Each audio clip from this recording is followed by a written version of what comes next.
মিতু নাস্তা দাও, কিস্তি তুলতে যাবো আমি।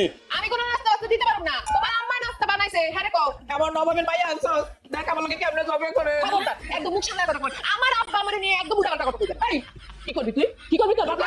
কি কথা কই না দেখে আমি বেশি বেশি আরে দুটো কি শুরু করলা তোমরা, আমি বুঝতেছি না। দুইজন মানুষ সব বাড়িতে, হ্যাঁ ঝগড়া করার লাগে দুইজনের। হ্যাঁ, এখন সব দোষটা আমার এই কবি বোর পাক হলো তোর বোর কোনো দোষ নেই, সব দোষ আমার খাবার বাবা। এই গ্রামের পাঁচজনটা ডাক্তার না সালিশ মহা সালিশ যাও তো, আমি কি তোমার জানি দিছি? তোমরা দুজনে করতেছো, দুজনেই করছি।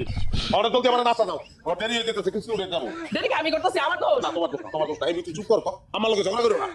যখন মনে আমি শুরু করছি এক হাতে তালি বাজে না, বুঝছো? আমি আর কিছুই কই নাই। হ্যাঁ পায়ে পাড়া দিয়ে ঝগড়া করতে আইছি। দেখছো আমি বলে পায় পারে দিয়ে দরকার দোষ আমার, দোষ আমার, দোষ আমার, তোমাদের দোষ না। আমার দোষ, আমার তোমার দোষ। নাস্তা দেখছো দেখছো আমার কোলাটা আরে রাস্তাটা না করে ঠিক আছে। আমি আপনার মতো একটা মানুষ দেখি নাই। আমার আম্মা জীবনে আমার লগে খারাপ ভাবে কথা কয় নাই। আর আপনি উঠতে বইতে সারাক্ষণ চিল্লাচিল্লি করেন, ভালো লাগে না আমার এইসব। তুই যদি ভালো হতি তাহলে তার সিলাসিলি কর। ভালোই আমি, আপনার কাছেই খারাপ। কোন বংশ আমার জানা আছে, আমার পোলাটা না খেয়ে গেল না।